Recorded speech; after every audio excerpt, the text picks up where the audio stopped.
You're listening to an Airwave Media Podcast. All set for your flight? Yep, I've got everything I need. Eye mask, neck pillow, T-Mobile, headphones. Wait, T-Mobile? You bet. Free in-flight Wi-Fi. 15% off all Hilton brands. I never go anywhere without T-Mobile. Same goes from a water bottle, chewing gum, nail clippers, okay, passport. I'm gonna leave you to it. Find out how you can experience travel better at T-Mobile.com/travel. Qualifying plan required. Wi-Fi were available on select U.S. airlines. Deposit and Hilton Honors membership required for 15% discount. Terms and conditions apply. Welcome to From Beneath the Hollywood Sign. If you love old movies, Hollywood history, or the golden age of filmmaking, you've come to the right place. This is the podcast that talks about amazing stories of Tinseltown from another era and fascinating conversations with writer-producer Steve Cubine and actress-writer Nan McNamara. So, Steve, did Ava Gardner and Howard Hughes have a good relationship? Well, they did until he dislocated her jaw. What? Well, don't worry. She hit him back with an ashtray. From Beneath the Hollywood Sign is the gin joint for you. Recorded in Chicago, Illinois, with your hosts, Ken, Matt, Neal, and Jeff. This is Triviality. The cream of the crop! Hello and welcome to Triviality, the game where lack of seriousness meets a little bit of knowledge. My name is Neal, joined in the studio with Matt, Ken, and Jeff. How's it going, guys? Hey. Hello. Hey.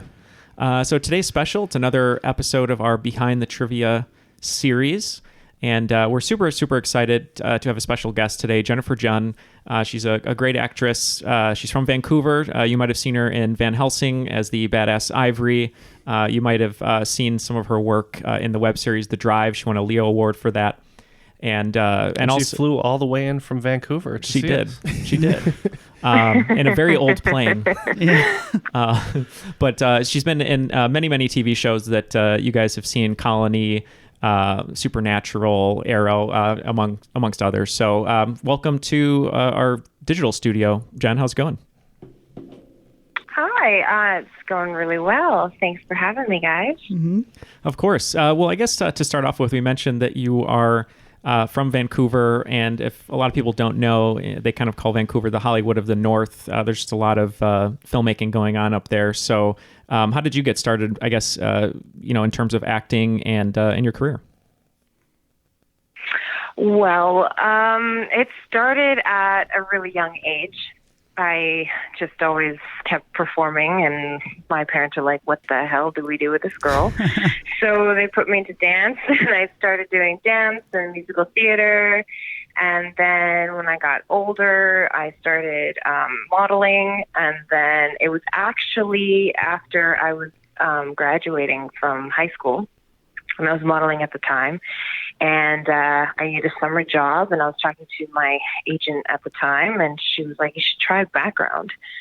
And I was like, background of what? And she said, well, TV shows. I'm like, that's a thing? You can do that? Like, I always wanted to be in the movies, but I grew up in a farm, middle of nowhere. Like, the idea of being in a movie or on a TV show or anything of that nature was just so far-fetched. So when she said background, and I was like, oh my God, really? That's so cool. You get paid to just watch things?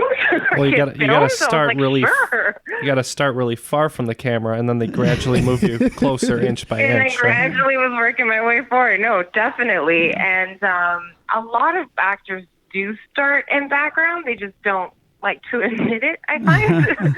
But I mean, you learn so much. You learn set etiquette. You learn just what the do's and don'ts when you're on set, and how the politics work and all of that stuff. So, and then I got to a point where I was just like, that acting bug just kept itching and itching and itching. And I was like, oh, I want to pursue it. But it was a little bit of a battle because in my household, like, you go to school, you get your education, and then you're that. Like, both of my siblings are lawyers. Wow. I was always battling with my parents, like, to go do the responsible thing and to go back to school. But my head was always in the clouds, always wanted to be performing and going and try acting. But it took a little while for me to, for lack of a better expression, like, get the balls to actually do it. And it wasn't until like 2000, I think I did like a couple little indie things, but then in 2009 is when I really decided I'm either going to do this and fail and then be a freaking background for the rest of my life, or I'm just going to go, and I'm not going to, I don't have any other option here. Like, this is all I want. And little by little, just grinding away. And now I'm here. So I'm really glad it worked out because I had no plan B. Yeah. Absolutely no plan B. It's pretty amazing as a job out of high school, because my job out of high school was pushing shopping carts, and I thought I can pursue it and reach the highest level, but it just wasn't for me, apparently. You're just I still got faith in you, man. You can still do it. See, you got a supporter there, Matt. You talking about being in the background? It made me think of my high school theater days, where when you were in the background, you had to say watermelon over and over, so it looked like you were actually talking. Yeah, and peas and carrots. Peas and carrots. So if you're really paying attention to most TV shows, everyone's kind of talking about salad in the background. A really gross salad with peas and carrots and watermelon. There's a nice summer fling to it. So. I mean, with the right sauce, it could be really good. It is all about the sauce. You're right. Well, growing up in Vancouver, you said that you grew up outside of the city. So were you into just outdoorsy activities like horse riding, camping, things like that? Yeah, I mean, horseback riding was kind of a must because that was what my dad did. So we grew up riding and taking care of the horses and what everything that comes with that. So like fixing fences, shoveling poo, like all the glamour jobs, moving hay, like everything. So yeah, it was a lot of outdoor life. And I think that's also why we never really fell into I guess the family business of horses, because it was the thing that we had to do, you know? So everyone kind of branched out into their own things. And my dad's like, great, I have all of this equipment, all of this stuff. Everyone have children right now so that they can ride horses. And so hopefully that works out for him. But yeah, no, it was a lot of outdoor stuff. And being Canadian, that's kind of your, you got such lush forests and lakes and mountains that camping is just what you do, I think, as a good old Canadian, right? In between games of hockey, I think. Yeah, I guess so. I'm sorry, I just curling, attended a Blackhawks game in which the Vancouver Canucks went down pretty hard in overtime. Sorry about that. Oh, no, I'm used to it. The Canucks kind of, God bless them. I'm trying to believe. As Cubs fans, we were there until 2016. So. Yeah, we were there, as Matt said, as Cubs fans. No, I was going to say, I'm not really a hockey fan, but I do enjoy their logo. So they have that going for them, I guess. Oh, that's awesome. They're going to have that new rivalry with the Seattle team whenever they launch. So that'll be pretty cool for you guys up there. That is always fun. Well, we don't have a basketball team, so then we kind of piggyback on Seattle. We don't have NFL, obviously, so then we piggyback on Seattle. So we like to share, you know. It's the Canadian way. Well, speaking of horses, right? And we're not gonna make it hard trivia, but we just have 2 questions about horses. Horse quiz. Now, I will preface Neal, this. how did you know? I will preface this by saying I don't know anything about horses. It is a dream of mine to ride one. I've never ridden one, but hopefully one day. We'll see. But well, if you're ever in Canada, let me know. If you're in Vancouver. Oh, I will. I think I don't know if, do you know Alex Panovic?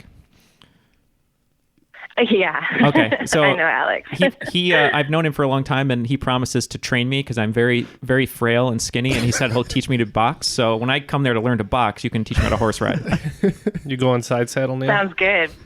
When he teaches you how to box, I want to be there too, because I love boxing as well. So. Oh, great. No, that'd be awesome. I just want to watch. Well, it's not going to be pretty. Neal's going to get his ass kicked. By the bag. So I guess just 2 questions here. The first question, and maybe some of our listeners will know this. What is the part of the saddle that goes under the horse's belly called? Girth. Girth is correct. Right out of the gate. 1 for 1. Oh, 1 for 1. Oh my God. Does my dad ever listen to this? If you get one wrong, we'll edit it out. Yeah, we'll just cut it out. Yeah. That's how we sound so smart on the show all the time. And if you get them all right, tell your dad to listen. Yeah, right.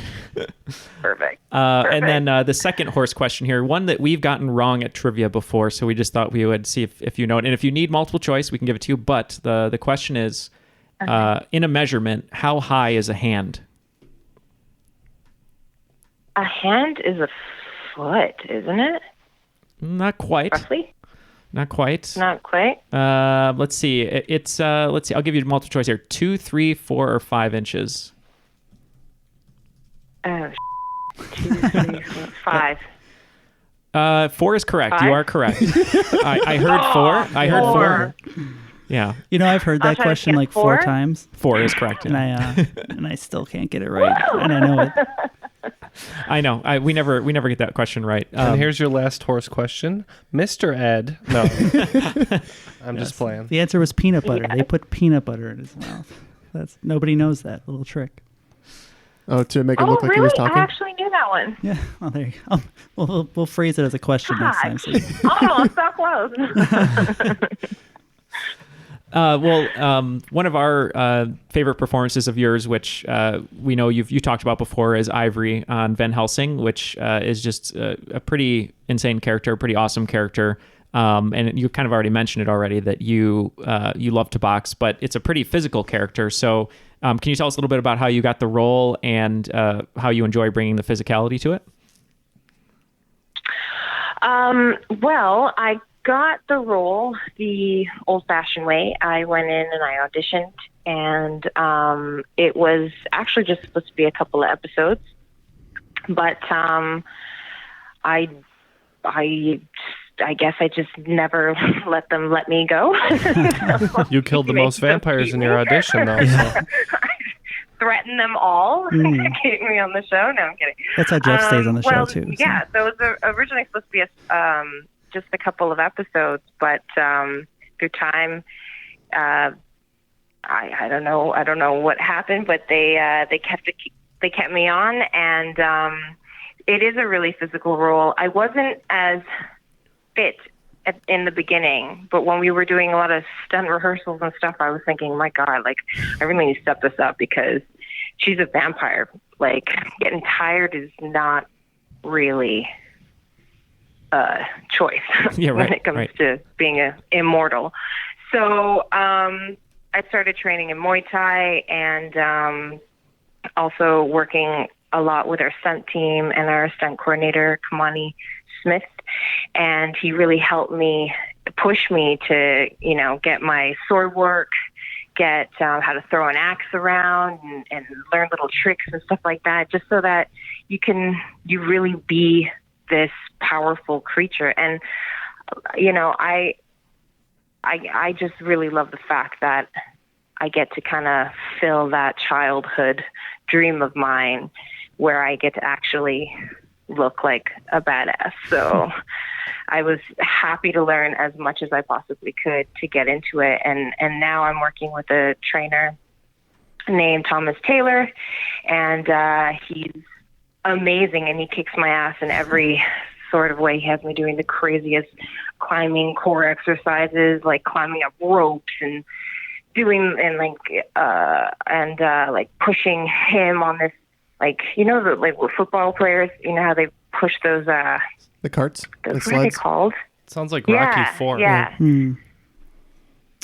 Yeah. So I don't know if Ivory's ever going to be pushing that much weight, but at least it sells the look. And are you doing this all in a Russian barn? Costume again. Oh yeah. No, it's kind of like an underground gym where it's funny. He trains a lot of people on some of the DC shows that are also being filmed in Vancouver. So at various times of the day, you just see like Pharaoh going in and working out and blah, blah, going in and working out. So it's like a little place where I guess we all try and become our superhero-like characters. So he's very responsible for that. It's mostly a vampire gym, so it has to be underground where the sunlight can't get. It really does. But now she can go out during the day. Now she's a day walker, so But on that note, Sounds good. what if you had to go toe to toe with one of the vampires in any form of media? Who would you go with? Who would you fight? Like not just on our show, but in any show. Any vampire. But has to be a vampire. Ooh, who would I go up against? If I could go up against any vampire in the history of vampires, it would probably be Akasha, because she was the queen. And I just, I really like her outfit, so I'd probably want to fight her, and then just so I can wear it. You just take and it then, from her. Now, who would you? On our show, who would you interview? I would love to fight. Who would I interview? Yeah, what vampire would you interview? Oh my God! Like interviewing Brad Pitt. I would interview Brad Pitt. That is the correct answer. Well, actually. hey, your door prize is Brad Pitt's right behind you. Woo! he is eating something right now, though, so it's going to take him a second. All right, fine. I don't think it would be unfair if I said I would want to fight Robert Pattinson. And I thought you would go in that direction. Only because I think I could take him in real I totally life. forgot about the Twilight kid. Technically For vampires. sure, Robert Pattinson. While he's all like sparkling in the sun. Oh. I just thought he looked kind of sickly and anemic, and I could fight him. But No, that was just me training at the gym with Jen. Wasn't some of that filmed in Vancouver too? I think parts of that were. Yeah, all of them, but the first one was, I believe. They got their stuff together after that first movie. And Yeah, we had a lot of tourists just looking around for Robert Pattinson. Oh, that's a sad. It's crazy how much money those kids made on that film, or on those films. And to think how long ago it was actually when was the last film that came out? 2014. Oh, Neal, you don't know that was it was Breaking Dawn Part 2. Part 2, obviously. Which I did see in the theater, man. but several times. That was 2012. That was. I'm glad you're honest about it, though. If you listen to the show after this, which we hope you become a listener, there's many skeletons of my closet that come out every episode. It's all out there. Neal has nothing to hide. You know what? I don't think you're very alone. I think a lot of people watch Twilight. They just don't admit it. Based on the box office returns, I would say yes. Many people watch those movies. Yeah, many people. Well, for me, it was for a reason though, which I believed in. I was doing children's theater. I was directing kids, and they were kind of being unruly. And I said, if you guys behave, I'll read Twilight and talk to you about it. And they didn't believe me, and I read it in 2 days. I came back and I talked to them about Twilight, and then they behaved the rest of the year. So it worked. Oh my God. Good to know. If I ever need if you have unruly children. Communicate with some youngsters. Except now they just ask you to play Fortnite for the same amount of time, and they do their the flossing or whatever. The flossing dance. As we move on, or I should say before we move on, as far as Van Helsing and all the Helsingers, we know it's a very rabid fan base. They love the show. They love you. They love all the cast members. For anyone listening who's a fan of the show, what would be your message going forward of what they can look forward to, or maybe where you want to see it go? I would love to see more of the sisterhood, personally. And I know some through Twitter and communicating with some of the other fans that wonderful fans that watch the show. Thank you if you're listening for all your love and support and art. Really appreciate it.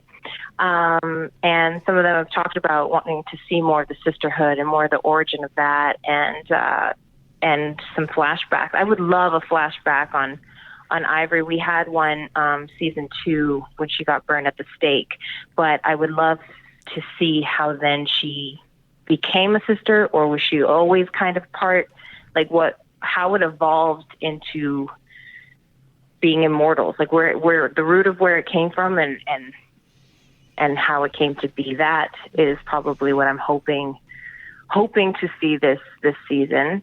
The scripts actually I heard are being sent out really soon, so I'm pretty excited. Do we get an exclusive here? Yes. Pardon me? Do we get an exclusive here? Will you, spoil the whole show? I really love you guys, but I really want to keep my job.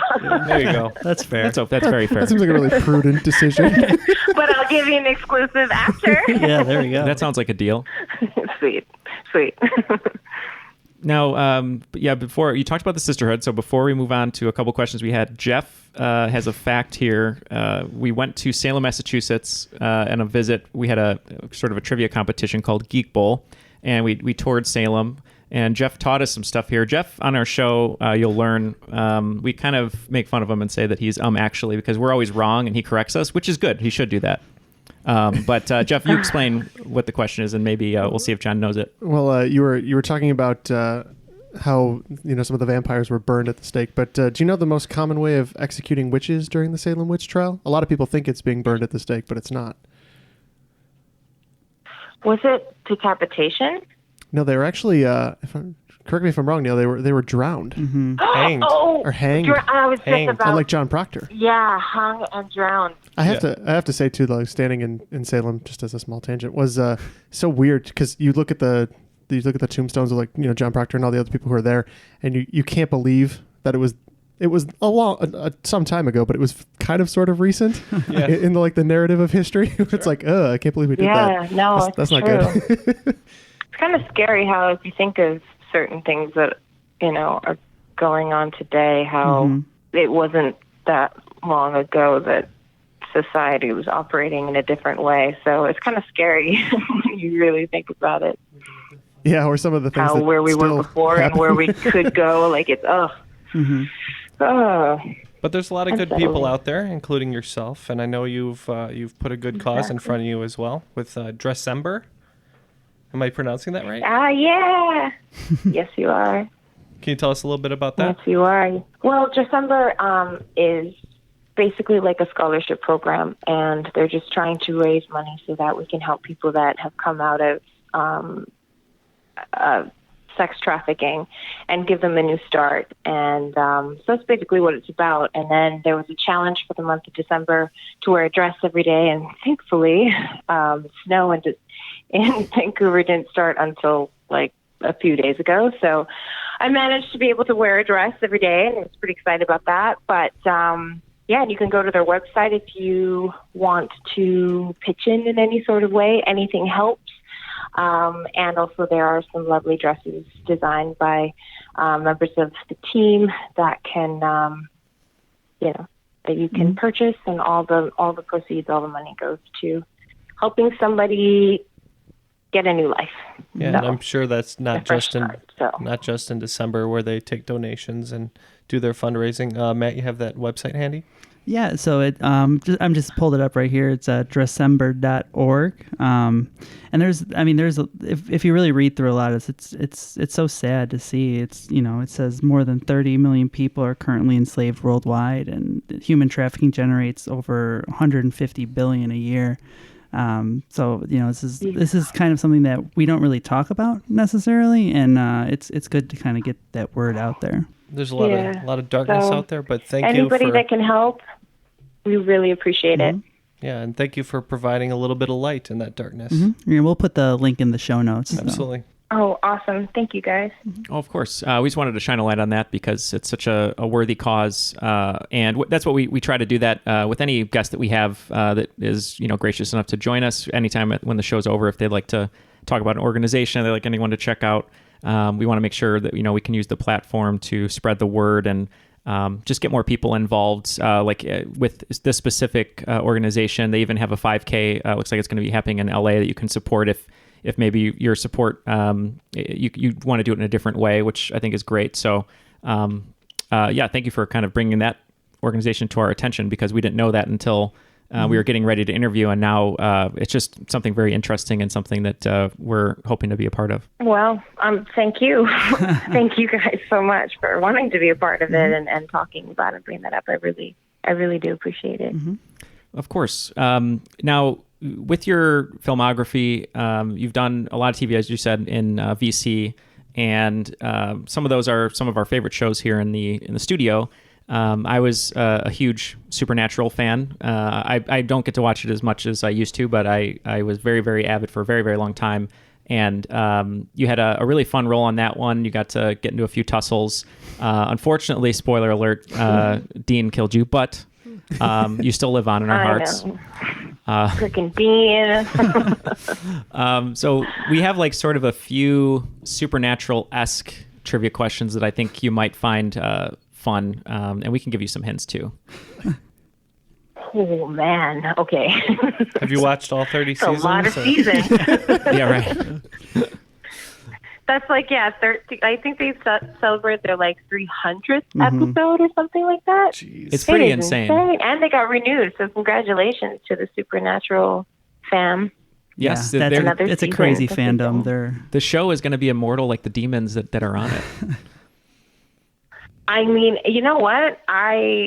I'm so happy for those guys. They're so hardworking, and just being on set, it's incredible the type of rapport that's there. And when you step on that set, I know everyone always says that it's like you step onto a family, but it is. It's just this like well-oiled machine, and just things move quickly. It's just, they perfected it. They really, really perfected shooting television series. Like, they're on point. You walk on there, everyone's so comfortable, and you know you're the new kid coming on to season 12 or 11? What they did, I can't remember now. Wow. But congratulations, guys, if you are listening. And it's a good thing those two fellas work so hard, because they are not that good looking. Right? Harsh. Oh my goodness, I know. Now we'll get all the Tumblr thing people that after us. Pardon me? We'll get all the Tumblr people after us after that one. Well, I guess the first question is more of an opinion, I guess. So Sam and Dean are always in the car. They're always traveling on the road, going to town to town, which Vancouver does a great job of emulating basically all of the U.S. But which of them, of the actors, Jensen or Jared, would you want to spend time with on a road trip? Like, who would be the most fun to hang out with? That's a hard. They're just so good together. Why would you want to break them up? Yep, that's the right answer. That's the correct You get answer. both of them, yeah. That's the correct answer. Right? Like, how? I don't. It's like peanut butter or jelly. Mm-hmm. One of them's in the both. truck cab, and the other one's in the back of the pickup. And then you can swap them out.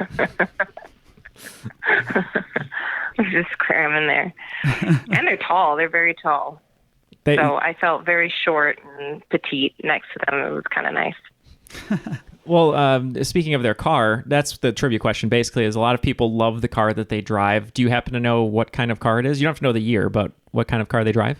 I know it's black. It's black, and it might be playing a Bob Seger song. It's an Impala, isn't it? It is a Chevy Impala. You're right, 1967. Wow. There you go. Woo! You're on a roll. Yes. This question, I think you might know. So Sam is played by Jared Padalecki, and Dean is portrayed by Jensen Ackles, as we said. Like Jensen, Jared also had the chance to play a character named Dean on what show from the creators of The Marvelous Mrs. Maisel? Give me a hint.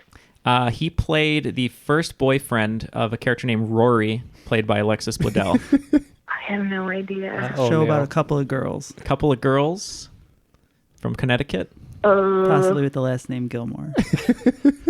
Possibly. Oh my God, Gilmore Girls? That is right. That is correct. Whoa. Oh God. Well, you're getting a Gilmore You really Girls didn't have to question paint here. that one out for me, huh? If you know Neal's definitely going to ask a Gilmore Girls question. Yeah, my girlfriend is the biggest Gilmore Girls fan, so I had to do it for her. Yeah. I thought it was going to be well, about the I Dean understand. from Community. It's pretty funny because I don't think I've seen any Gilmore Girls episodes before, but I will now. Yes. Just so that next time we have this conversation. It's a strong Nail recommend it. for me, I think. Good show. They also came back. Like they had their season ending, and then they ended up being revived, didn't they? Yeah, Did I read that correctly? it was the day in the life. Yeah, it was 4 parts. They were basically like mini movies for each season of the year. Yeah, Gilmore women now, right? Because Yeah. they're older. They're a little older, yeah. A little older, a little wiser. Yeah. And the last Supernatural question here, you were at the episode, like you said, it was season 12, episode 12. It was called Stuck in the Middle with You. The song Stuck in the Middle with You by Steeler's Wheel was probably made most famous during a torture scene in what film? By Quentin Tarantino. Let me think. By Quentin Tarantino. Oh, Reservoir Dogs? That's it. Reservoir Dogs, yep. Michael Madsen. Was that it? That was it, yeah. Oh, nice. I can't not hear that song and just see him dancing around in a warehouse. I'm like sweating over here, guys. Putting her through the ringer. Well, see, I can't box, but we can put you through the mental ringer. Is this harder than pushing a sled? I don't Oh my know. God. It's equal. So we talked about Supernatural. You were also on Minority Report. You were a pretty great bodyguard on that show. We were actually just going to ask you. Very quiet. And even though the show didn't get to continue after one season, but it was fun, at least while it lasted, we wanted to know, as a bodyguard, anyone fictional, non-fictional throughout history, who would you want to be your bodyguard if you could choose anyone? If I could choose anybody to be my bodyguard, it would be Lucy Liu. Oh, yeah. She's awesome. I would love her.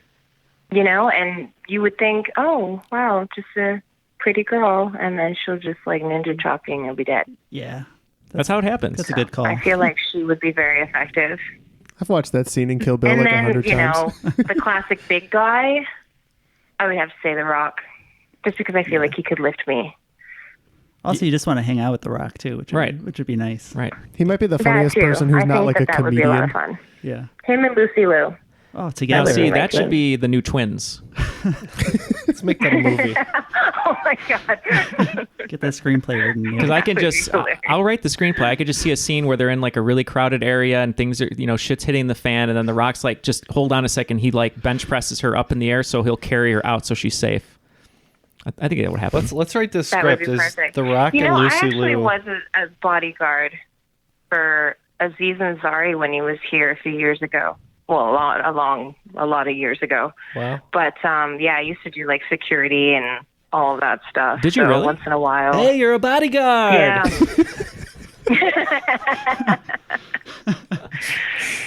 Cue in Whitney Houston. Right. That makes so much sense now because you arrested Patrick Wilson in the A-Team. So that's. I did. She did. I know everything. I'm a film nerd, guys. Zip tie skills. Yeah, that's so funny. I didn't even think about that now because you've played many different law enforcement, and so you have all that training already and bodyguards. What are they trying to tell me? Should I become a cop or something? Maybe. I don't know. Maybe like Matt with his pushing carts. Maybe eventually he'll just be a really great cop. Or just stick with your original plan. You don't need a plan B. You know what? I kind of like what's happening right now. So I'm going to stick with this and we'll see what happens. Our hope, though, is that you get to play a horse cop, the one that rides the horse and does. Is that what they're called? A Mountie? Oh, like a RCMP. Oh, I thought you meant like an animated aren't movie they? where there's a horse that's a cop, and then she would provide the voice. Well, she could do that too. Yeah, that's fair. Horse cop. I could do that. Someone write that. We know your show is going to go on for 30 more seasons, so you can't be a permanent fixture, but maybe you can do a guest role as a cop on Chicago PD and come visit sometime. I would love that. There you Or go. FBI with Missy. Haha, hint, hint, nudge, nudge. Yeah, that's right. I Just forgot. putting it out there. Hey, that's okay. Our friend was on Chicago PD as a drug mule. You remember that? That's true. She was. She's the sweetest. Yeah, the nicest person I've ever sweetest met. actress. Goes, hey, Mom, I'm going to be a drug mule tomorrow. But that's why acting's fun, though, I would think, right? Yeah, yeah, definitely. I like it just because, well, for a while, to tell you the truth, I never really knew who I was, and I always just kind of preferred to not answer that question and then just be other people. But kind of came to a point where you do have to know who you are, because then those lines just get so blurred and you can end up just completely losing yourself in whatever story that you're in. But yeah, no, that's one of the things that I really, really love about what I get to do is you get to just see so many different perspectives on something. Like, to me, I don't think Ivory is as bad as I know she cuts certain things off and eats hearts and things like that. But I mean, How many of us? I see You gotta eat. she's, that just shows her love and loyalty, which is not bad. Those are good traits. So- I agree. I think that those are very good traits. So it sounds like you prescribe to the Upside idea guy. that you're not a villain, right? You're playing a character who is misunderstood. That's exactly the way I look at it. Yeah, that's what I say here on the show. They say I'm a villain, but really I'm just, doing what I think needs to be done. Right. No one says that. And I just think she's just a slightly more eccentric in some of the way that she decides to deal with things. And that's not necessarily bad because she's adapted to her surroundings. And if you were in a vampire apocalypse, I think a lot of people would adopt to probably her way. But then again, if you didn't, then she'd probably make you. See, again, It's a real determination. catch-22 That's there. all. It's a good thing, right? We all agree. We all agree. We just hope that there is no super volcano at Yellowstone that starts all of this. But if there is, at least we'll know we have you at our back. Good. I'm glad. You're official members of the sisterhood. Oh, good. Thank Finally. you. We're all going to have to be a little more morally dubious going forward. Yeah, right. So to end, I wanted to make sure we said this before we ended. So I binged a bunch of The Drive the other night, and I think you're awesome in it. I mean, other people did as well. You won a Leo Award for Best Actress with your work on it. But just wanted you to just kind of explain to some people to check it out, what it's about and what the experience was like. Just for those listening, The Drive refers to Commercial Drive, a neighborhood in Vancouver. We don't know much about it here, but at least from the show that we watched. But can you explain a little bit about that and maybe a place that people should check out if they ever visit Vancouver? Well, definitely East Van is, in my opinion, the heart of this city. And Commercial Drive is in East Van. And what drew me to it is because, after I graduated high school and moved out, I moved to East Van. And that's my home, and I still live in East Van. And it's just a type of vibe where when you're coming up, I guess this is kind of relatable in any city. And when you're in your 20s to 30s, you just, you start waking up and start realizing that life is not how it is in the movies. And you got to make these decisions and live your life. And you kind of like the jig is up. Nobody, you realize that your parents had no idea what they were doing, that nobody has really known what they're doing. And we're all just kind of making it up as you go. And that little moment and that little turn is where this story takes place.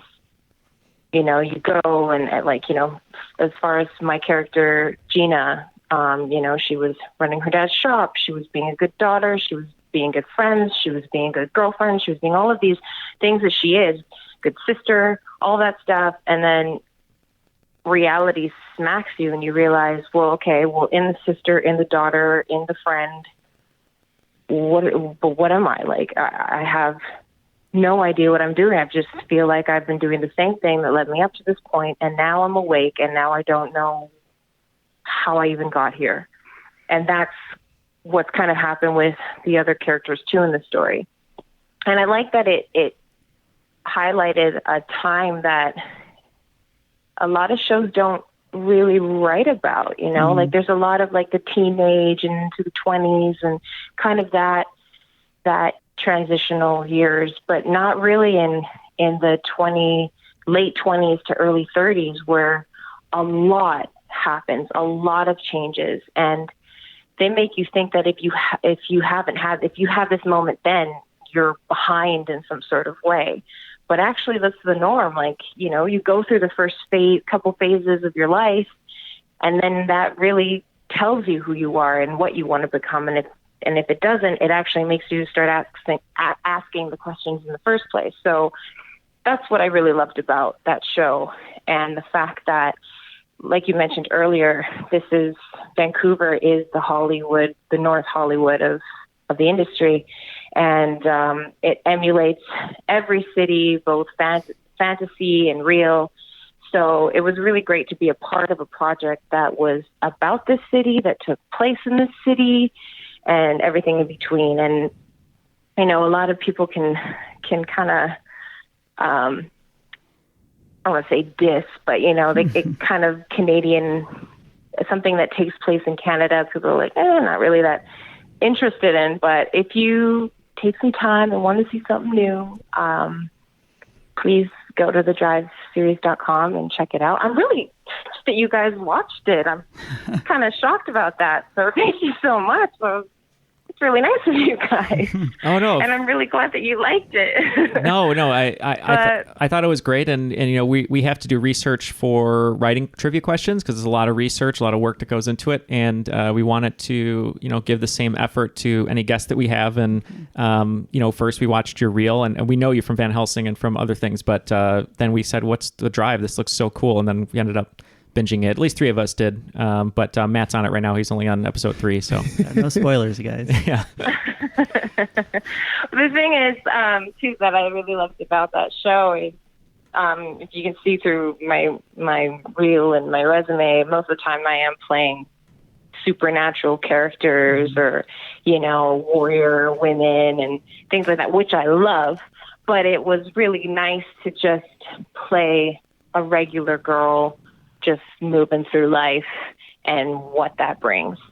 So it's a part that's really, really dear to my heart.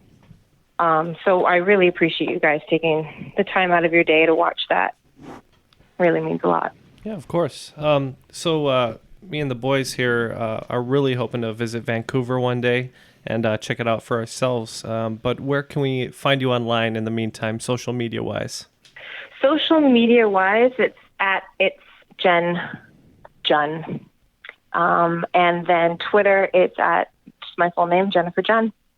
All right. I know it's tricky because my last name, it's pronounced Cheon, but it's spelled Cheon. I don't know exactly what happened there, but you hear that, listener? So when you give her a follow, type it that way and you'll find her. Mm-hmm.